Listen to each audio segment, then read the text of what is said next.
Indonesia dikenal sebagai salah satu negara mega biodiversitas dunia, di mana hutan hujan tropis Pulau Sumatera menjadi salah satu permata terbesarnya dan dikenal sebagai surga di Katulistiwa.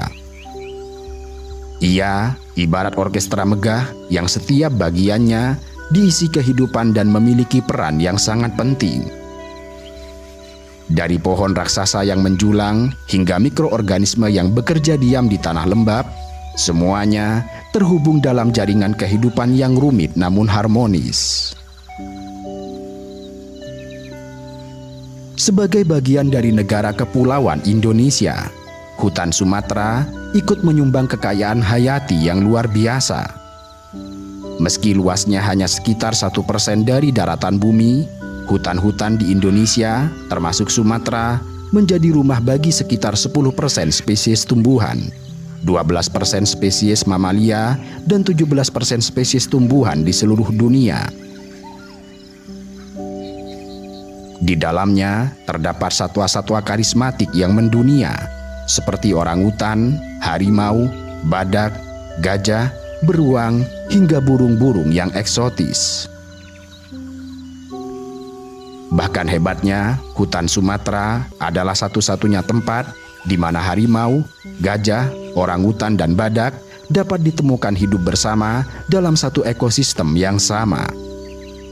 Karena itu, tidak mengherankan jika para penjelajah dan ilmuwan sejak dulu menyebut hutan Sumatera sebagai surga di garis ekuator. Keanekaragaman hayati yang luar biasa ditambah keindahan lanskapnya menjadikan kawasan ini sebagai warisan alam yang luar biasa.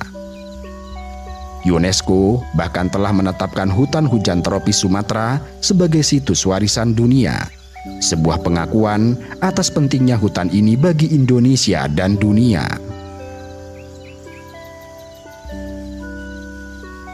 Kekayaan hayati hutan Sumatera sangatlah luar biasa. Para ahli mencatat terdapat sekitar 10.000 jenis tumbuhan yang hidup di dalamnya, termasuk 17 genus tumbuhan endemik yang tidak ditemukan di tempat lain. Terdapat begitu banyak ragam pepohonan, liana, perdu dan flora unik yang membentuk komposisi hutan. Dari sisi fauna, diperkirakan terdapat lebih dari 200 spesies mamalia dan sekitar 580 spesies burung yang menghuni hutan hujan Sumatera, di mana jumlah tersebut mencakup hampir separuh spesies burung di seluruh Indonesia. Dan uniknya lagi, 21 spesies burung diantaranya bersifat endemik Sumatera. Mamalia besar pun tidak kalah beragam. Di sini tercatat sebanyak 22 spesies mamalia Asia yang ada di Sumatera tidak ditemukan di pulau-pulau lain Indonesia. Dan 15 spesies mamalia benar-benar terbatas di Sumatera saja. Misalnya, orangutan Sumatera yang ikonik. Angka-angka tersebut belum termasuk reptil, amfibi, ikan air tawar, serta jutaan serangga dan mikroorganisme yang tidak terhitung jumlahnya.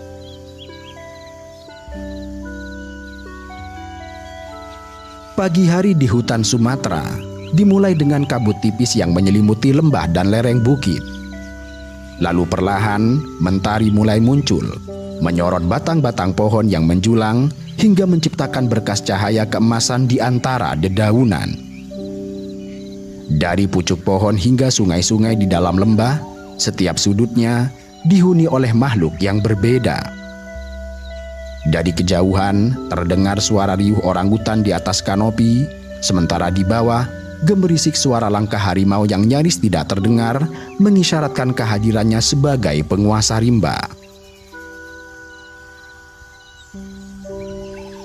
Orangutan Sumatera adalah primata besar berambut oranye yang menghabiskan sebagian hampir seluruh hidup mereka di atas pohon.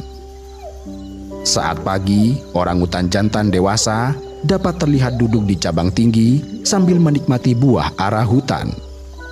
Sementara itu, induk orangutan tampak bergelantungan dengan bayinya pada dahan-dahan di bawahnya.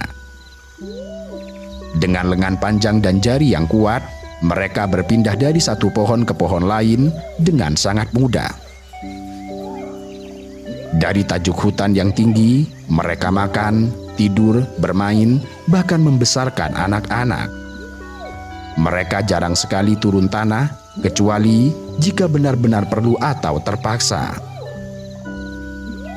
Berbeda dengan gorila atau simpanse, orangutan cenderung hidup soliter. Betina biasanya hidup bersama anaknya, sementara jantan dewasa lebih banyak berkelana sendiri. Namun ini tidak berarti mereka tidak punya hubungan sosial. Terkadang ketika pohon buah sedang berlimpah, beberapa orangutan bisa berkumpul bersama dan makan berdekatan.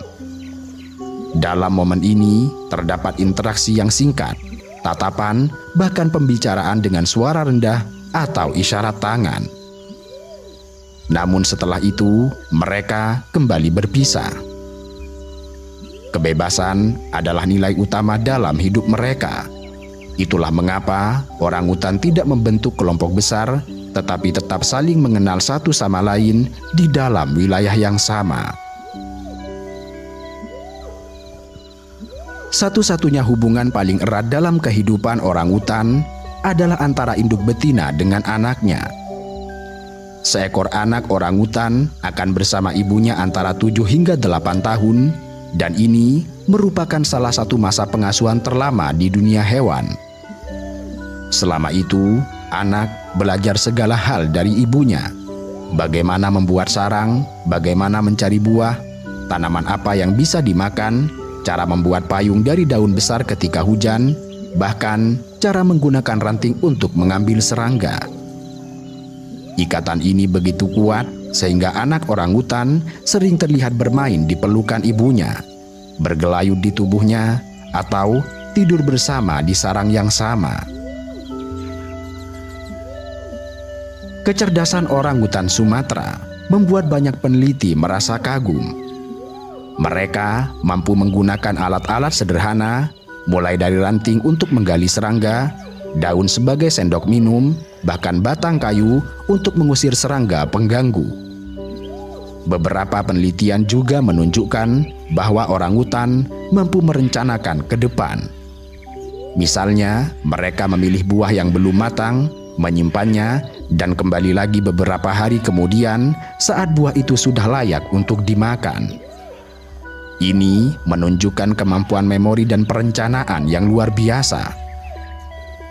Bahasa tubuh mereka juga sangat kaya. Dengan isyarat tangan, ekspresi wajah dan suara rendah, mereka bisa menyampaikan pesan satu sama lain. Seolah-olah hutan memiliki bahasa rahasianya sendiri yang hanya dipahami oleh para penghuninya.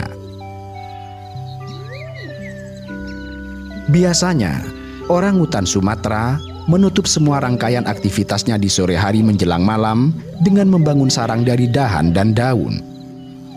Prosesnya hanya memakan waktu sekitar 10 hingga 5 menit, tetapi hasilnya sangat kokoh dan cukup untuk menopang tubuh mereka sepanjang malam.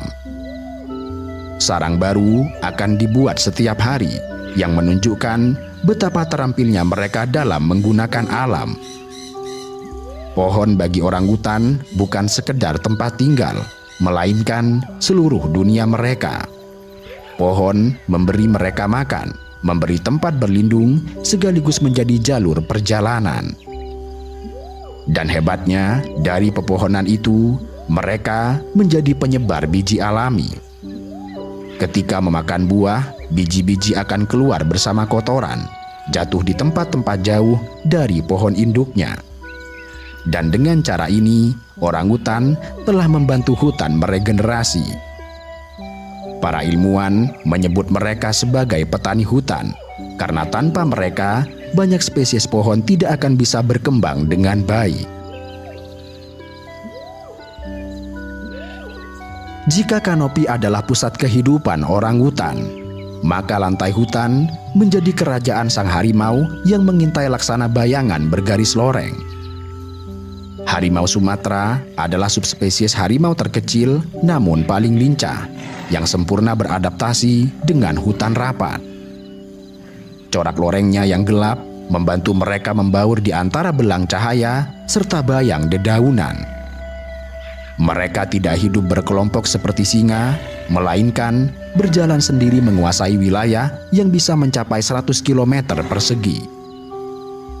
Wilayah jantan biasanya lebih luas dan bisa tumpang tindih dengan wilayah beberapa betina.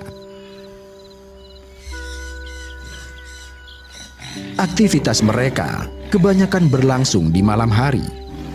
Dengan indera penciuman tajam serta penglihatan malam yang luar biasa, mereka mengendap-endap di antara rimbunnya hutan. Di siang hari, mereka lebih banyak beristirahat di tempat teduh, dekat sumber air, atau di bawah pepohonan raksasa. Meski soliter, mereka tidak sepenuhnya antisosial.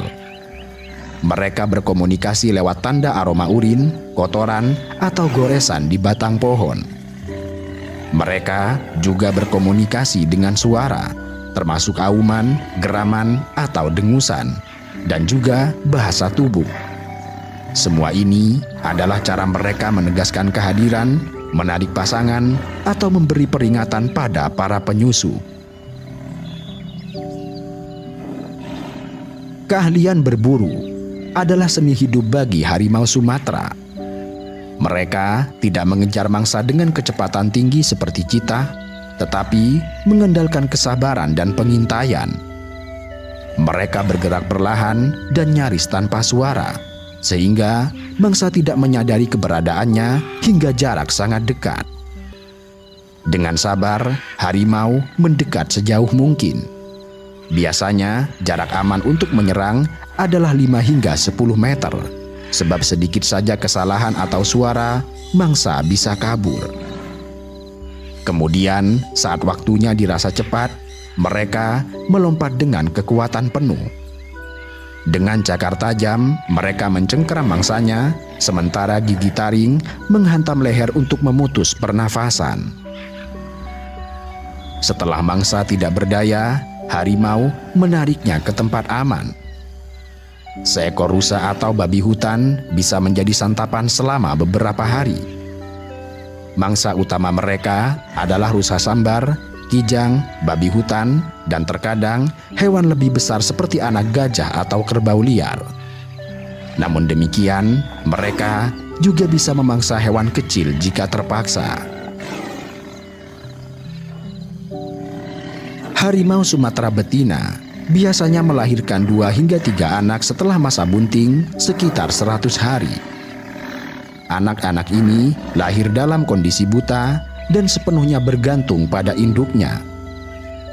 Induk harimau sangatlah protektif. Mereka menyusui, melindungi, dan mengajari anak-anaknya cara berburu. Pada usia 6 bulan, anak harimau mulai ikut berburu, dan pada usia 2 tahun, mereka mulai mandiri. Tingkat kematian anak harimau cukup tinggi, baik karena penyakit, kelaparan, maupun persaingan. Namun, yang berhasil bertahan akan menjadi generasi penerus sang raja hutan. Predator puncak ini memegang peran penting dalam menjaga keseimbangan populasi herbivora. Jika harimau hilang, maka jumlah rusa atau babi bisa meledak, yang pada akhirnya akan merusak vegetasi secara berlebihan. Jadi, harimau ibarat polisi hutan yang memastikan tidak ada satu spesies mangsa yang mendominasi. Namun sayang, populasi harimau Sumatera kini tengah kritis. Tersisa sekitar 400 ekor di alam liar di seluruh pulau Sumatera. Berpindah ke rimba rawa dan perbukitan rendah, hutan Sumatera menyajikan makhluk yang nyaris seperti peninggalan zaman purba bernama badak Sumatera. Mereka adalah jenis badak terkecil di dunia dengan berat hanya sekitar 600 hingga 800 kg. Jauh lebih kecil dari kerabatnya di Afrika. Ciri khas mereka adalah bulu coklat kemerahan yang menutupi tubuhnya sehingga membuat mereka terlihat seperti makhluk prasejarah. Bulu ini lebih lebat pada anak badak, lalu berkurang seiring usia. Mereka juga dihiasi dengan 2 cula di kepala. Ukuran cula depan biasanya lebih panjang, berkisar 15 hingga 25 cm. Sementara cula belakang lebih pendek dan kadang nyaris tidak terlihat. Badak Sumatera juga dikenal sebagai badak paling vokal. Mereka menghasilkan suara mirip kicauan, dengusan, hingga peluit bernada tinggi. Sebuah keunikan yang jarang dimiliki spesies lain.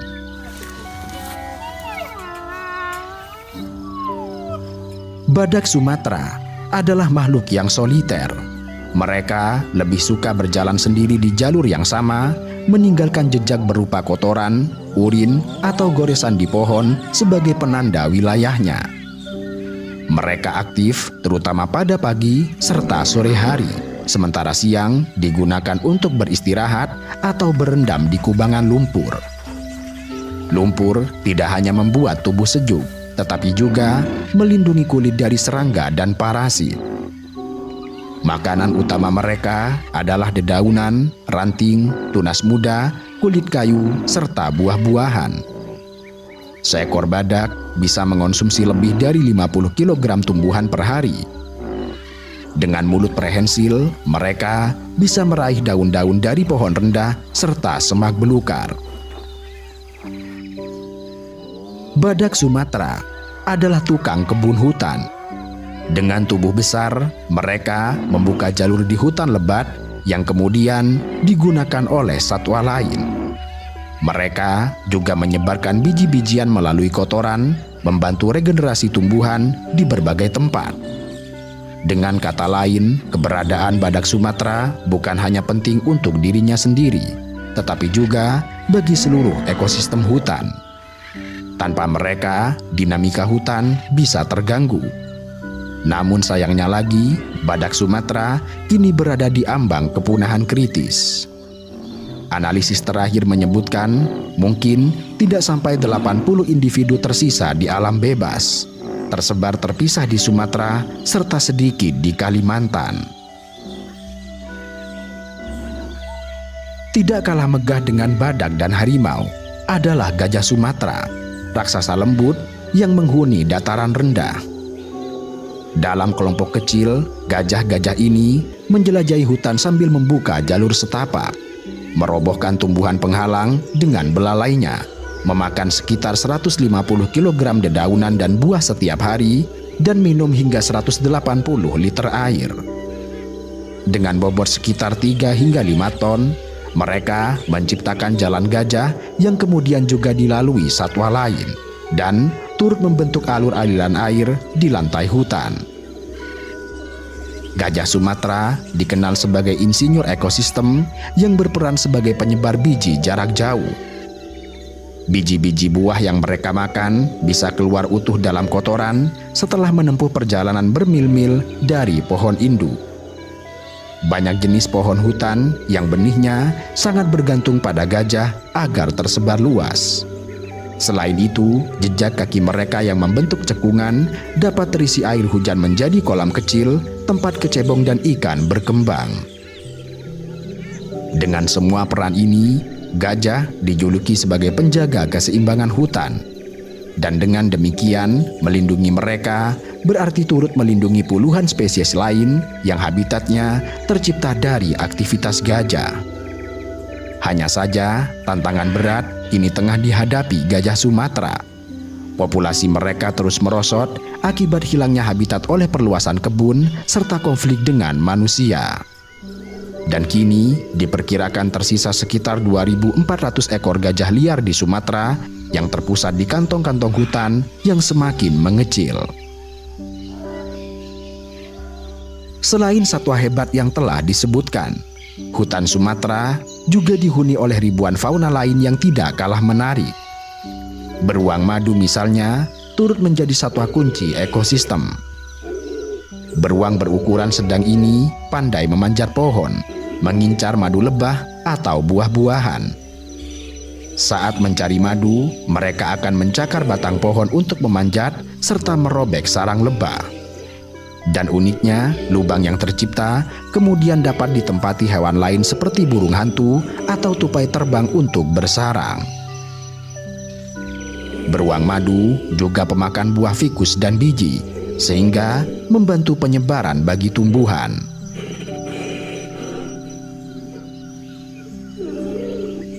Selain beruang madu, hidup pula macan dahan, kucing hutan bermotif awan yang lihai di pepohonan. Berbeda dengan harimau yang gagah dan berani tampil, macan dahan adalah pemburu yang sangat sunyi. Dengan tubuhnya yang ramping, mereka bergerak luas seperti bayangan. Nama macan dahan berasal dari kebiasaan mereka yang sangat ahli memanjat pohon, hidup di atas kanopi, dan sering beristirahat di dahan pepohonan. Macan dahan memiliki penampilan yang berbeda dari kucing besar lainnya. Mereka memiliki pola bulu berbentuk awan dengan warna dasar kuning keemasan hingga abu-abu dan dikelilingi dengan garis hitam tebal. Pola inilah yang membuat mereka disebut sebagai clouded leopard dalam bahasa Inggris. Panjang tubuh mereka sekitar 70 hingga 110 cm. Berekor panjang hampir sama dengan panjang tubuhnya yang membantu menjaga keseimbangan saat memanjat. Mereka memiliki kaki pendek namun kuat, dengan telapak besar dan cakar tajam yang bisa berputar ke belakang, sehingga memungkinkan mereka turun dari pohon dengan kepala lebih dulu. Macan dahan adalah hewan nokturnal, yang berarti mereka lebih aktif berburu pada malam hari. Sementara di siang hari, mereka beristirahat di atas dahan dan terkadang pada ketinggian 20 hingga 30 meter dari tanah. Seperti julukannya, mereka adalah pemanjat yang sangat ulung. bisa melompat dari pohon ke pohon lain, turun dengan kepala lebih dulu, bahkan menggantung terbalik di cabang hanya dengan satu kaki. Kehebatan ini membuat mereka bisa mengakses mangsa yang tidak bisa dijangkau predator lain. Mereka tidak membangun sarang yang permanen. Mereka berpindah-pindah, mengikuti ketersediaan mangsa, dan meninggalkan jejak berupa goresan cakar di pohon atau bau urin untuk menandai wilayahnya. Selain mamalia, hutan Sumatera juga dihuni oleh burung-burung yang memukau, seperti elang Sumatera yang melayang di atas kanopi mengintai mangsa kecil, kuau argus yang menari di lantai hutan dengan bulu ekornya yang bermata indah, hingga aneka jenis rangkong yang terbang sambil berteriak nyaring, memencarkan biji buah yang mereka telan utuh. Mereka semua adalah aktor yang menjaga, menghidupkan, serta membuat hutan Sumatera tetap megah. Namun sayangnya, di balik segala kemegahan, luas hutan Sumatera kini hanyalah sebagian dari apa yang pernah ada. Dalam 50 tahun terakhir, pembukaan lahan dan penebangan mengurangi tutupan hutan Sumatera secara drastis. Dan yang tersisa sekarang ibarat pulau-pulau hutan yang terpisah, di mana 3 taman nasional menjadi benteng pertahanan terakhir.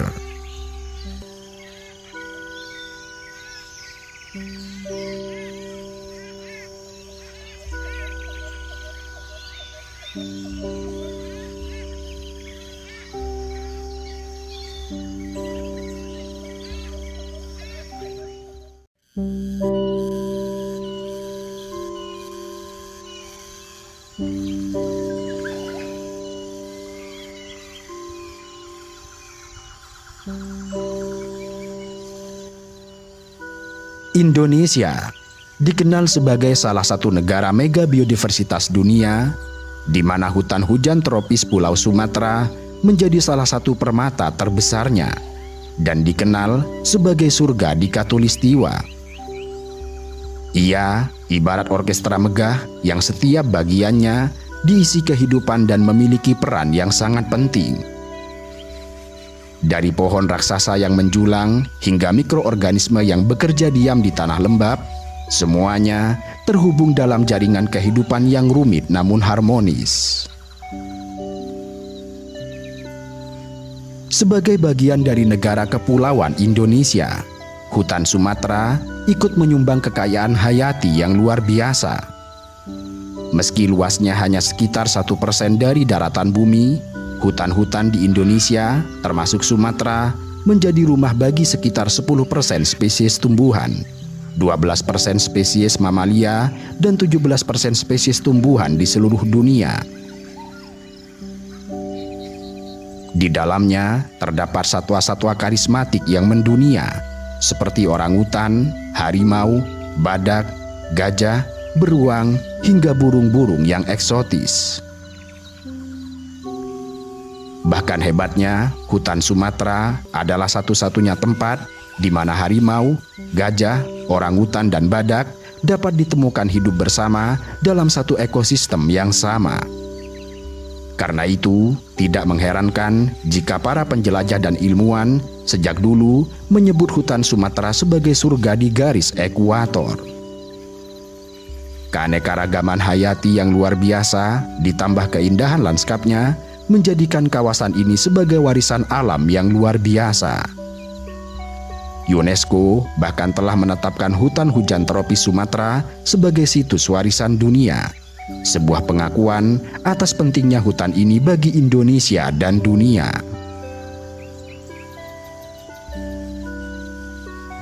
Kekayaan hayati hutan Sumatera sangatlah luar biasa. Para ahli mencatat terdapat sekitar 10.000 jenis tumbuhan yang hidup di dalamnya, termasuk 17 genus tumbuhan endemik yang tidak ditemukan di tempat lain.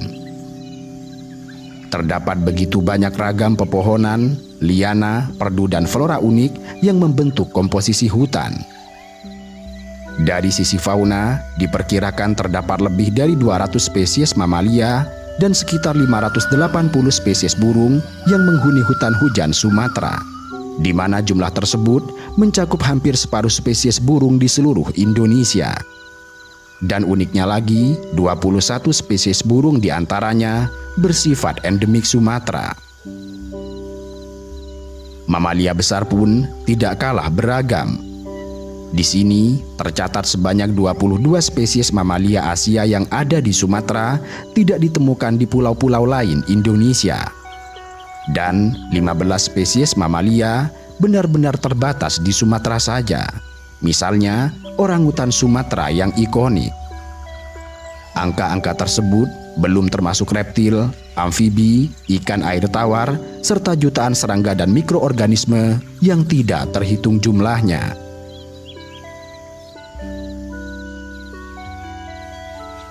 Pagi hari di hutan Sumatera dimulai dengan kabut tipis yang menyelimuti lembah dan lereng bukit. Lalu perlahan mentari mulai muncul, menyorot batang-batang pohon yang menjulang hingga menciptakan berkas cahaya keemasan di antara dedaunan. Dari pucuk pohon hingga sungai-sungai di dalam lembah, setiap sudutnya dihuni oleh makhluk yang berbeda. Dari kejauhan terdengar suara riuh orangutan di atas kanopi, sementara di bawah gemerisik suara langkah harimau yang nyaris tidak terdengar mengisyaratkan kehadirannya sebagai penguasa rimba. Orangutan Sumatera adalah primata besar berambut oranye yang menghabiskan sebagian hampir seluruh hidup mereka di atas pohon. Saat pagi, orangutan jantan dewasa dapat terlihat duduk di cabang tinggi sambil menikmati buah ara hutan. Sementara itu, induk orangutan tampak bergelantungan dengan bayinya pada dahan-dahan di bawahnya. Dengan lengan panjang dan jari yang kuat, mereka berpindah dari satu pohon ke pohon lain dengan sangat mudah. Dari tajuk hutan yang tinggi, mereka makan, tidur, bermain, bahkan membesarkan anak-anak. Mereka jarang sekali turun tanah, kecuali jika benar-benar perlu atau terpaksa. Berbeda dengan gorila atau simpanse, orangutan cenderung hidup soliter. Betina biasanya hidup bersama anaknya, sementara jantan dewasa lebih banyak berkelana sendiri. Namun ini tidak berarti mereka tidak punya hubungan sosial. Terkadang ketika pohon buah sedang berlimpah, beberapa orangutan bisa berkumpul bersama dan makan berdekatan. Dalam momen ini terdapat interaksi yang singkat, tatapan, bahkan pembicaraan dengan suara rendah atau isyarat tangan. Namun setelah itu, mereka kembali berpisah. Kebebasan adalah nilai utama dalam hidup mereka. Itulah mengapa orangutan tidak membentuk kelompok besar, tetapi tetap saling mengenal satu sama lain di dalam wilayah yang sama. Satu-satunya hubungan paling erat dalam kehidupan orangutan adalah antara induk betina dengan anaknya. Seekor anak orangutan akan bersama ibunya antara 7 hingga 8 tahun, dan ini merupakan salah satu masa pengasuhan terlama di dunia hewan. Selama itu, anak belajar segala hal dari ibunya. Bagaimana membuat sarang, bagaimana mencari buah, tanaman apa yang bisa dimakan, cara membuat payung dari daun besar ketika hujan, bahkan cara menggunakan ranting untuk mengambil serangga. Ikatan ini begitu kuat sehingga anak orangutan sering terlihat bermain di pelukan ibunya, bergelayut di tubuhnya, atau tidur bersama di sarang yang sama. Kecerdasan orangutan Sumatera membuat banyak peneliti merasa kagum. Mereka mampu menggunakan alat-alat sederhana, mulai dari ranting untuk menggali serangga, daun sebagai sendok minum, bahkan batang kayu untuk mengusir serangga pengganggu. Beberapa penelitian juga menunjukkan bahwa orangutan mampu merencanakan ke depan. Misalnya, mereka memilih buah yang belum matang, menyimpannya, dan kembali lagi beberapa hari kemudian saat buah itu sudah layak untuk dimakan. Ini menunjukkan kemampuan memori dan perencanaan yang luar biasa. Bahasa tubuh mereka juga sangat kaya. Dengan isyarat tangan, ekspresi wajah dan suara rendah, mereka bisa menyampaikan pesan satu sama lain. Seolah-olah hutan memiliki bahasa rahasianya sendiri yang hanya dipahami oleh para penghuninya. Biasanya, orang hutan Sumatera menutup semua rangkaian aktivitasnya di sore hari menjelang malam dengan membangun sarang dari dahan dan daun. Prosesnya hanya memakan waktu sekitar 10 hingga 5 menit, tetapi hasilnya sangat kokoh dan cukup untuk menopang tubuh mereka sepanjang malam.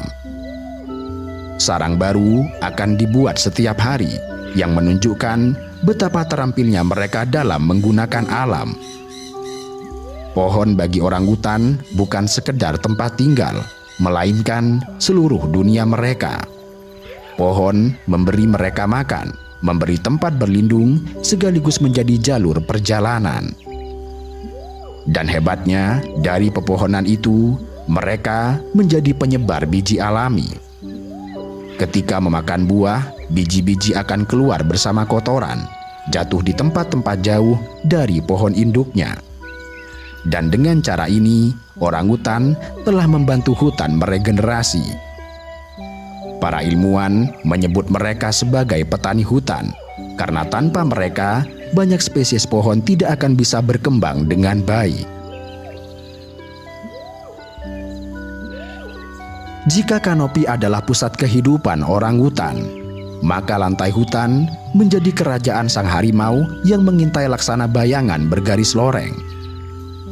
Harimau Sumatera adalah subspesies harimau terkecil namun paling lincah, yang sempurna beradaptasi dengan hutan rapat. Corak lorengnya yang gelap membantu mereka membaur di antara belang cahaya serta bayang dedaunan. Mereka tidak hidup berkelompok seperti singa, melainkan berjalan sendiri menguasai wilayah yang bisa mencapai 100 km persegi. Wilayah jantan biasanya lebih luas dan bisa tumpang tindih dengan wilayah beberapa betina. Aktivitas mereka kebanyakan berlangsung di malam hari. Dengan indera penciuman tajam serta penglihatan malam yang luar biasa, mereka mengendap-endap di antara rimbunnya hutan.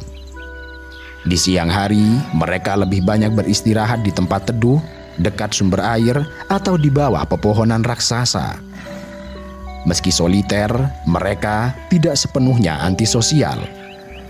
Mereka berkomunikasi lewat tanda aroma urin, kotoran, atau goresan di batang pohon. Mereka juga berkomunikasi dengan suara, termasuk auman, geraman, atau dengusan, dan juga bahasa tubuh. Semua ini adalah cara mereka menegaskan kehadiran, menarik pasangan, atau memberi peringatan pada para penyusup. Keahlian berburu adalah seni hidup bagi harimau Sumatera. Mereka tidak mengejar mangsa dengan kecepatan tinggi seperti cheetah, tetapi mengandalkan kesabaran dan pengintaian. Mereka bergerak perlahan dan nyaris tanpa suara, sehingga mangsa tidak menyadari keberadaannya hingga jarak sangat dekat. Dengan sabar, harimau mendekat sejauh mungkin. Biasanya, jarak aman untuk menyerang adalah 5 hingga 10 meter, sebab sedikit saja kesalahan atau suara, mangsa bisa kabur. Kemudian, saat waktunya dirasa cepat, mereka melompat dengan kekuatan penuh. Dengan cakar tajam, mereka mencengkeram mangsanya, sementara gigi taring menghantam leher untuk memutus pernafasan. Setelah mangsa tidak berdaya, harimau menariknya ke tempat aman. Seekor rusa atau babi hutan bisa menjadi santapan selama beberapa hari. Mangsa utama mereka adalah rusa sambar, kijang, babi hutan, dan terkadang hewan lebih besar seperti anak gajah atau kerbau liar. Namun demikian, mereka juga bisa memangsa hewan kecil jika terpaksa. Harimau Sumatera betina biasanya melahirkan 2 hingga 3 anak setelah masa bunting sekitar 100 hari. anak-anak ini lahir dalam kondisi buta dan sepenuhnya bergantung pada induknya. Induk harimau sangatlah protektif. Mereka menyusui, melindungi, dan mengajari anak-anaknya cara berburu. Pada usia 6 bulan, anak harimau mulai ikut berburu, dan pada usia 2 tahun, mereka mulai mandiri. Tingkat kematian anak harimau cukup tinggi, baik karena penyakit, kelaparan, maupun persaingan. Namun, yang berhasil bertahan akan menjadi generasi penerus sang raja hutan. Predator puncak ini memegang peran penting dalam menjaga keseimbangan populasi herbivora. Jika harimau hilang, maka jumlah rusa atau babi bisa meledak, yang pada akhirnya akan merusak vegetasi secara berlebihan. Jadi, harimau ibarat polisi hutan yang memastikan tidak ada satu spesies mangsa yang mendominasi. Namun sayang, populasi harimau Sumatera kini tengah kritis.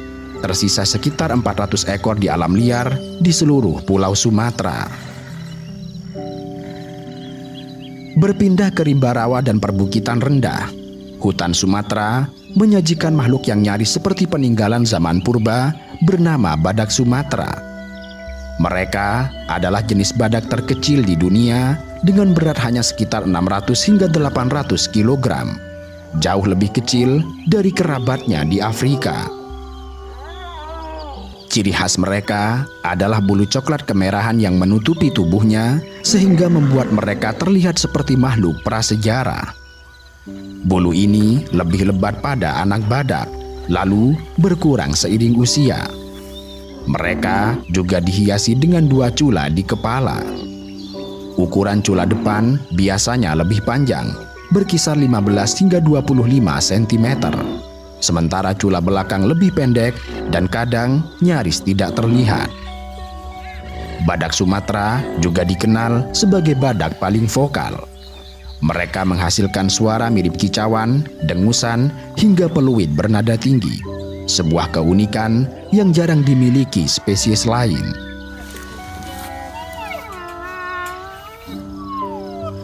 Badak Sumatera adalah makhluk yang soliter.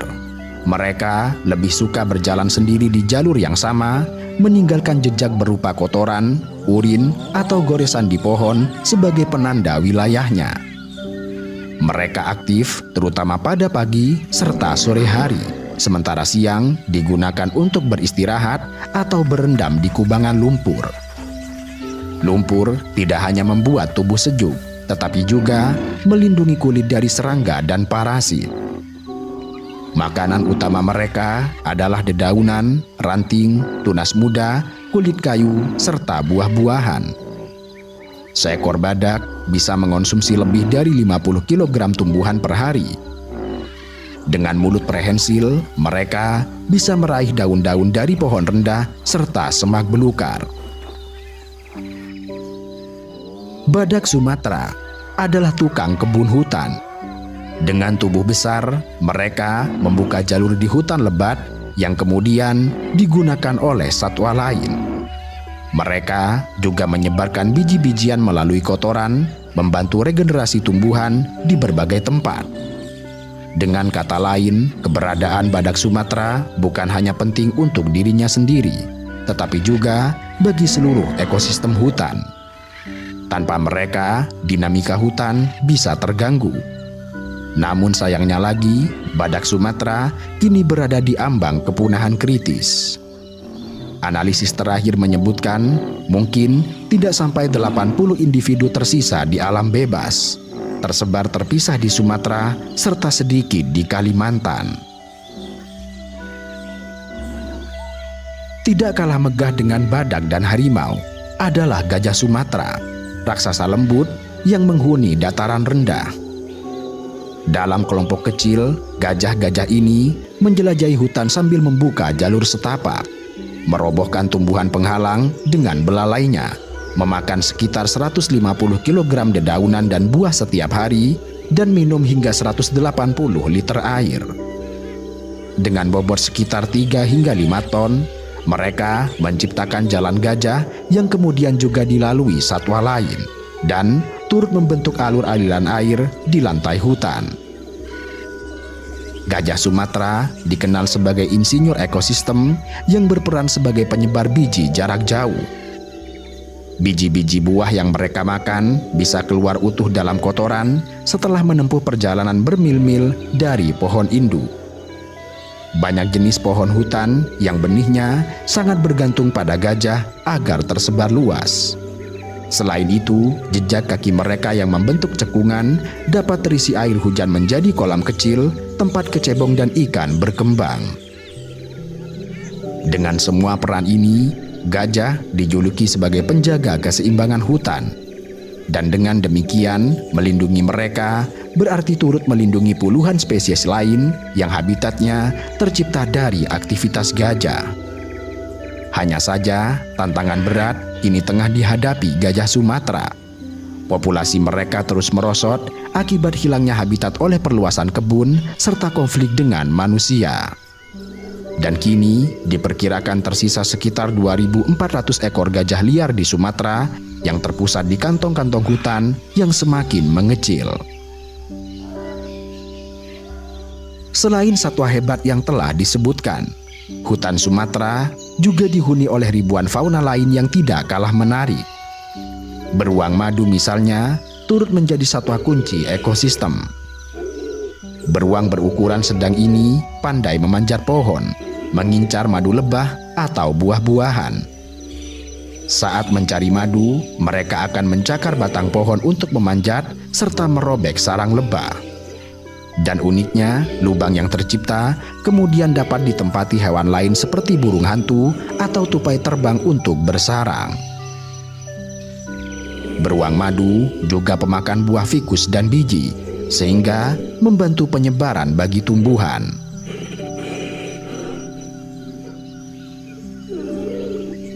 Selain beruang madu, hidup pula macan dahan, kucing hutan bermotif awan yang lihai di pepohonan. Berbeda dengan harimau yang gagah dan berani tampil, macan dahan adalah pemburu yang sangat sunyi. Dengan tubuhnya yang ramping, mereka bergerak luas seperti bayangan. Nama macan dahan berasal dari kebiasaan mereka yang sangat ahli memanjat pohon, hidup di atas kanopi, dan sering beristirahat di dahan pepohonan. Macan dahan memiliki penampilan yang berbeda dari kucing besar lainnya. Mereka memiliki pola bulu berbentuk awan dengan warna dasar kuning keemasan hingga abu-abu dan dikelilingi dengan garis hitam tebal. Pola inilah yang membuat mereka disebut sebagai clouded leopard dalam bahasa Inggris. Panjang tubuh mereka sekitar 70 hingga 110 cm.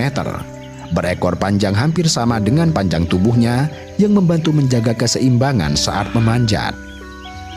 Mereka memiliki kaki pendek namun kuat, dengan telapak besar dan cakar tajam yang bisa berputar ke belakang, sehingga memungkinkan mereka turun dari pohon dengan kepala lebih dulu.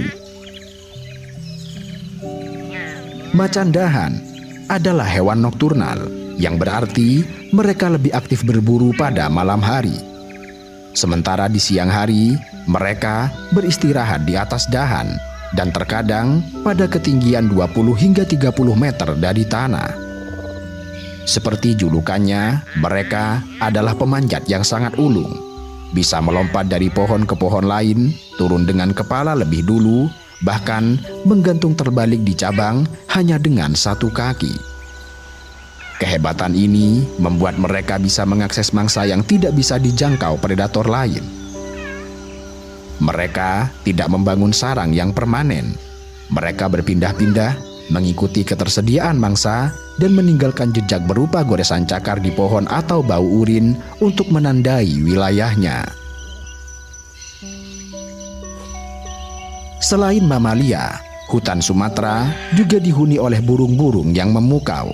Seperti elang Sumatera yang melayang di atas kanopi mengintai mangsa kecil, kuau argus yang menari di lantai hutan dengan bulu ekornya yang bermata indah, hingga aneka jenis rangkong yang terbang sambil berteriak nyaring, memencarkan biji buah yang mereka telan utuh. Mereka semua adalah aktor yang menjaga, menghidupkan, serta membuat hutan Sumatera tetap megah. Namun sayangnya, di balik segala kemegahan, luas hutan Sumatera kini hanyalah sebagian dari apa yang pernah ada. Dalam 50 tahun terakhir, pembukaan lahan dan penebangan mengurangi tutupan hutan Sumatera secara drastis.